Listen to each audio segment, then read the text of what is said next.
European രാജ്യങ്ങളെ ആക്രമിക്കാനുള്ള ഒരു തയ്യാറെടുപ്പ് റഷ്യ നടത്തുകയാണോ എന്നൊരു ചോദ്യം നേരത്തെ തന്നെ ഉയരുന്നുണ്ട്. ജർമ്മനി, ഫ്രാൻസ് തുടങ്ങിയ യൂറോപ്യൻ രാജ്യങ്ങളെ റഷ്യ നോട്ടമിട്ടിട്ടുണ്ട് എന്നും ബ്രിട്ടൻ അടക്കമുള്ള രാജ്യങ്ങൾക്കെതിരെ റഷ്യ ചിലപ്പോൾ യുദ്ധം പ്രഖ്യാപിക്കുമെന്നും അത് ഒരു മൂന്നാം ലോക മഹായുദ്ധത്തിലേക്ക് പോകുമെന്നുമൊക്കെയുള്ള ആശങ്കകളും നിലനിൽക്കുന്നുണ്ട്. ഇക്കാര്യത്തിലെ റഷ്യയുടെ നിലപാട് എന്താണ്? അതിലേക്ക് പോകുന്നതിന് മുമ്പ് വളരെ പ്രധാനപ്പെട്ട ഒരു കാര്യമുണ്ട്. ട്രംപ് അധികാരത്തിൽ വന്നു കഴിഞ്ഞാൽ നാറ്റോയുടെ ഭാവി എന്താകും? നേരത്തെ ഡൊണാൾഡ് ട്രംപ് അധികാരത്തിൽ ഉണ്ടായിരുന്ന സമയത്ത് നാറ്റോ ചരിത്രത്തിൽ തന്നെ ഏറ്റവും ദുർബലമായ ഒരു കാലഘട്ടമായിരുന്നു. അതായത് നാറ്റോ ഒരുപക്ഷെ നാറ്റോ തന്നെ ഇല്ലാതാക്കാൻ ട്രംപ് സാധ്യതയുണ്ട് എന്ന തരത്തിൽ പോലും ആ സമയത്ത് പ്രചാരണങ്ങൾ ഉണ്ടായിരുന്നു. അതിന്റെ കാരണം നാറ്റോയിലെ പല അംഗരാജ്യങ്ങളും അവരുടെ GDP-യുടെ 2% ഡിഫൻസ് ബഡ്ജറ്റായിട്ട് മാറ്റിവെക്കേണ്ടതുണ്ട് എന്നുള്ള ഒരു ധാരണയുണ്ടായിരുന്നു. അത് പാലിക്കുന്നില്ല എന്നും നാറ്റോ അംഗരാജ്യങ്ങളെ സംരക്ഷിക്കാനുള്ള മുഴുവൻ ബാധ്യതയും തങ്ങളുടെ തലയിലേക്ക് വന്ന് വീഴുകയാണെന്നും തങ്ങളുടെ ജനങ്ങളുടെ ടാക്സ് എന്തിനാണ് അങ്ങനെ ഞങ്ങൾ നിങ്ങൾക്ക് വേണ്ടി ചെലവഴിക്കുന്നത് എന്നതടക്കമുള്ള ചോദ്യങ്ങളായിരുന്നു ട്രംപ് ഉയർത്തിയത്. മാത്രമല്ല, ഈ ട്രംപിന്റെ ഭരണകാലത്ത് ജർമ്മനിയുമായിട്ടും ഫ്രാൻസുമായിട്ടുമുള്ള ബന്ധം വളരെ മോശം അവസ്ഥയിലേക്ക് പോവുക പോലും ചെയ്തിരുന്നു. ജർമ്മനി ഓവറായിട്ട് റഷ്യയെ ഓയിലിനടക്കം ഡിപ്പെൻഡ് ചെയ്യുന്നതും നാറ്റോയുടെ ഡിഫൻസ് ബഡ്ജറ്റിൽ കാര്യമായിട്ട് കോൺട്രിബ്യൂട്ട് ചെയ്യാത്തതും ട്രംപിനെ വല്ലാതെ പ്രകോപിപ്പിച്ചിരുന്നു എന്നതാണ് യാഥാർത്ഥ്യം. നാറ്റോ ഒരു ആവശ്യമല്ലാത്ത ഒരു സാധനമാണെന്നും അമേരിക്കയ്ക്ക് അത് വെറും ബാധ്യത മാത്രമാണെന്നുമാണ് ട്രംപ് സത്യത്തിൽ വിശ്വസിച്ചിരുന്നത്.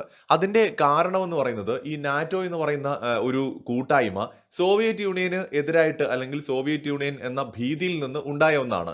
പക്ഷേ റഷ്യ അമേരിക്കയ്ക്ക് ഏതെങ്കിലും തരത്തിലൊരു ത്രെട്ട് ആണെങ്കിൽ അതിനെ ഡീൽ ചെയ്യാൻ അമേരിക്കയ്ക്ക് കഴിയുകയും ചെയ്യും. എന്നാൽ ഈ യൂറോപ്യൻ രാജ്യങ്ങളും റഷ്യയും തമ്മിലുള്ള പ്രശ്നങ്ങളിൽ അനാവശ്യമായിട്ട് പോയിട്ട് ഇടപെടാൻ ഒരിക്കലും അമേരിക്ക, വിശേഷിച്ച് ട്രംപ് ഭരിക്കുന്ന അമേരിക്ക ആഗ്രഹിക്കുന്നില്ല. അത് അമേരിക്കയ്ക്ക് അനാവശ്യമായിട്ടുള്ള ബാധ്യത വരുത്തി വയ്ക്കുന്നു എന്നുള്ളതാണ് ട്രംപിന്റെ കണക്കൂട്ടൽ. ഏതെങ്കിലും ഒരു അംഗരാജ്യത്തെ മറ്റൊരു രാജ്യം ആക്രമിക്കുകയാണെങ്കിൽ അമേരിക്ക കൂടി യുദ്ധത്തിലേക്ക് വലിച്ചിഴക്കപ്പെടുന്നു എന്നുള്ളതാണ് ഇതിനകത്ത് ട്രംപ് കാണുന്ന അപകടം.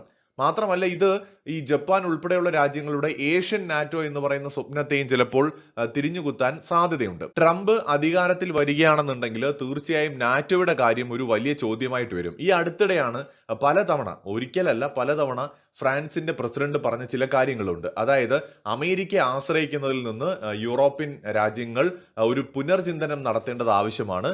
തീർച്ചയായും നമ്മുടെ സുരക്ഷ നമ്മൾ സ്വയം ഉറപ്പുവരുത്തേണ്ട സമയമായിരിക്കുന്നു എന്ന് ഫ്രഞ്ച് പ്രസിഡന്റ് ഇമ്മാനുവൽ മാക്രോൺ പലതവണ പറഞ്ഞത് വളരെയധികം വാർത്തയാവുകയും ചർച്ചയാവുകയും ഒക്കെ ചെയ്തിട്ടുണ്ട്. US-ഉം യൂറോപ്പും തമ്മിലുള്ള റിലേഷൻ അത്ര നല്ല രീതിയിലല്ല എന്നതിന്റെ ഒരു സൂചനയായിട്ടാണ് പൊതുവെ ഇതിനെ കാണുന്നത്. കൂടുതൽ രാജ്യങ്ങളെ നാറ്റോയുടെ ഭാഗമാക്കുന്നതിനോടും അതോടൊപ്പം തന്നെ നാറ്റോ വിപുലീകരിക്കുന്നതിനോടൊക്കെ തന്നെ ഒരു മുഖം തിരിഞ്ഞു നിൽക്കുന്ന ഒരു സമീപനമാണ് ട്രംപ് സ്വീകരിച്ചിട്ടുള്ളത്. ഒരുപക്ഷെ ട്രംപ് അധികാരത്തിൽ ഇരുന്നുവെങ്കിൽ യുക്രൈനെ നാറ്റോയിലേക്ക് കൊണ്ടുവരാൻ ശ്രമിക്കുമായിരുന്നില്ല എന്ന് കരുതുന്ന വിദഗ്ധരുണ്ട്.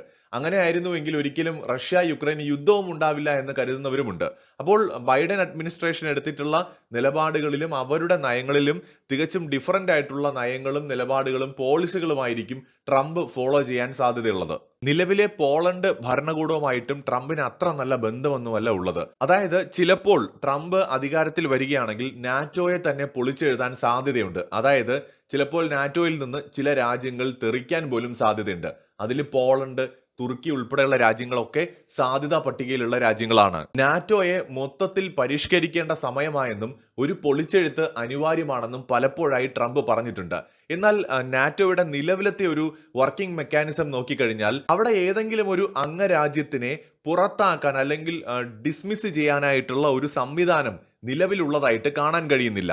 1949 നോർത്ത് അറ്റ്ലാന്റിക് ട്രീറ്റി എന്ന് പറയുന്ന നാറ്റോ രൂപീകൃതമാവുന്നത്.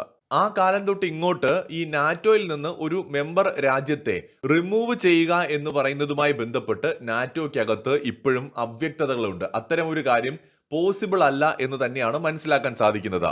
നാറ്റോയുടെ നിയമാവലിയിൽ ഒരു അംഗരാജ്യത്തിന് സ്വമേധയാൽ വേണമെങ്കിൽ പുറത്തു പോകാമെന്നാണ് പറയുന്നത്. എന്നാൽ മറ്റ് രാജ്യങ്ങൾക്ക് ഒരിക്കലും ഒരു അംഗരാജ്യത്തെ പുറത്താക്കാനുള്ള സംവിധാനം അതിലില്ലെന്നാണ് കരുതപ്പെടുന്നത്. ഇങ്ങനെ ഒരു സാഹചര്യത്തിൽ ഇപ്പോൾ നാറ്റോയിലെ ഏതെങ്കിലും ഒരു അംഗരാജ്യം നാറ്റോയ്ക്കെതിരായിട്ട് പ്രവർത്തിക്കുകയാണെങ്കിൽ എന്ത് ചെയ്യും എന്നൊരു ചോദ്യം വരാം. അത്തരം സന്ദർഭങ്ങളിൽ നിലവിൽ ചെയ്യുന്നത് മറ്റ് നാറ്റോ രാജ്യങ്ങൾ ഡിപ്ലോമാറ്റിക്കലി ഡീൽ ചെയ്യുകയാണ് പതിവ്.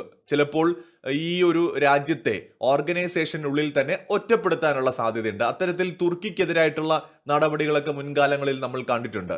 S-400 റഷ്യയിൽ നിന്ന് വാങ്ങിയ സമയത്തൊക്കെ ഉപരോധങ്ങൾ ഏർപ്പെടുത്താം, നാറ്റോയുടെ ഉള്ളിൽ തന്നെ ഒറ്റപ്പെടുത്താം. ഈ ഒരു രാജ്യവുമായിട്ടുള്ള ഇൻവോൾവ്മെന്റ് അത് ജോയിന്റ് മിലിറ്ററിയുടെ കാര്യത്തിലാണെങ്കിലും ഡിസിഷൻ മേക്കിങ്ങിലാണെങ്കിലും എല്ലാ കാര്യങ്ങളിലും ഒന്ന് ലിമിറ്റ് ചെയ്യാം. മാത്രമല്ല ഡിപ്ലോമാറ്റിക് പ്രഷർ നൽകിക്കൊണ്ട് ഈ ഒരു രാജ്യത്തിനെ അവരുടെ വരുതിയിലേക്ക് കൊണ്ടുവരാനൊക്കെ അവർ ശ്രമിക്കാം. അതല്ലെങ്കിൽ കൂടുതൽ പ്രഷർ ചെലുത്തിക്കൊണ്ട് ഈ രാജ്യത്തെ സ്വയം നാറ്റോയിൽ നിന്ന് പുറത്തു പോകാൻ പ്രേരിപ്പിക്കാം. ഇത്തരം രീതിയിലാണ് നിലവിൽ നാറ്റോയ്ക്കകത്ത് കാര്യങ്ങൾ പ്രവർത്തിക്കുന്നത്. എന്നാൽ ട്രംപ് ഇതൊക്കെ ഒരു മാറ്റം ഇതിൽ കൊണ്ടുവരണമെന്ന് ആഗ്രഹിക്കുന്നുണ്ട്. ഒരുപക്ഷെ ട്രംപിന്റെ ആഗ്രഹം നിലവിലെ നാറ്റോയെ പൊളിച്ചെഴുതിക്കൊണ്ട് അതിലെ ചില അംഗരാജ്യങ്ങളെയൊക്കെ ഇതിൽ നിന്ന് പുറത്താക്കണമെന്നാണ്. അത് ഏതൊക്കെ രാജ്യങ്ങളാണ് എന്ന കാര്യത്തിൽ നമുക്ക് യാതൊരു പിടിയും ഇപ്പൊ ഇല്ല. പക്ഷെ ട്രംപിന്റെ വരവിൽ റഷ്യക്ക് വളരെയധികം കോൺഫിഡൻസ് ഉള്ളതായിട്ടാണ് കാണുന്നത്. ഈ നാറ്റോയ്ക്കകത്ത് ചില രാജ്യങ്ങളുണ്ട്, അത് പഴയ സോവിയറ്റ് യൂണിയന്റെ ഭാഗമായിരുന്ന രാജ്യങ്ങളാണ്. ആ രാജ്യങ്ങളുമായിട്ട് റഷ്യക്ക് പല തർക്കങ്ങളുമുണ്ട്.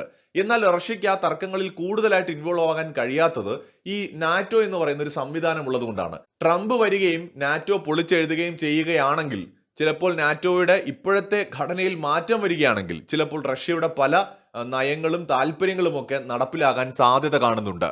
സോവിയറ്റ് യൂണിയന്റെ ഭാഗമായിരുന്ന എസ്റ്റോണിയ, ലാത്വിയ, ലിത്വാനിയ പോലെയുള്ള രാജ്യങ്ങള്, Poland, check republic, Hungary, Bulgaria, Romania, Slovakia, Albania പോലെയുള്ള രാജ്യങ്ങള്, ഇതൊക്കെ തന്നെ സോവിയറ്റുമായിട്ട് ധാരണയിലുണ്ടായിരുന്ന രാജ്യങ്ങളാണ്.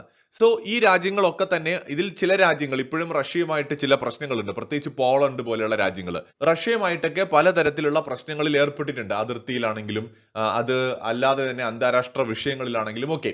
സോ ഈ സാഹചര്യത്തിൽ ഇതിൽപ്പെട്ട ഈ നാറ്റോയിൽപ്പെട്ട ചില രാജ്യങ്ങൾ ചിലപ്പോൾ നാറ്റോയിൽ നിന്ന് പുറത്തു പോകാനുള്ള സാധ്യത കാണുന്നുണ്ട്. അങ്ങനെ വന്നു കഴിഞ്ഞാൽ റഷ്യക്ക് അത് കാര്യങ്ങൾ കുറെ കൂടി എളുപ്പമാകും. അപ്പൊ അതുകൊണ്ട് തന്നെ ഇവിടെ റഷ്യ വെയിറ്റ് ചെയ്യുന്നത് ട്രംപ് അധികാരത്തിൽ എത്തുന്നതിന് വേണ്ടിയിട്ടാണ്. ട്രംപ് അധികാരം ഏറ്റെടുത്തു കഴിഞ്ഞാൽ നാറ്റോയിലടക്കം ഒരു പൊളിച്ചെഴുത്ത് സാധ്യമാകുമെന്നാണ് പുടിൻ കരുതുന്നത്.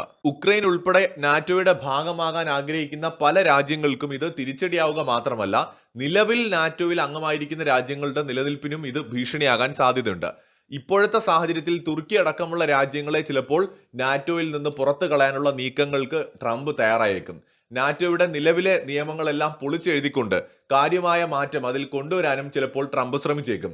കാര്യങ്ങൾ അങ്ങനെയൊക്കെ സംഭവിക്കുകയാണെങ്കിൽ തീർച്ചയായിട്ടും റഷ്യ ഒരുപക്ഷെ യൂറോപ്പിൽ യുദ്ധം പോലും നടത്താൻ മടി കാണിക്കില്ല എന്ന് തന്നെയാണ് ഇപ്പോഴത്തെ സാഹചര്യത്തിൽ പറയാൻ സാധിക്കുന്നത്. കാരണം റഷ്യ ഇത്തവണ എന്തായാലും പിന്നോട്ട് പോകാൻ ഉദ്ദേശിക്കുന്നില്ല.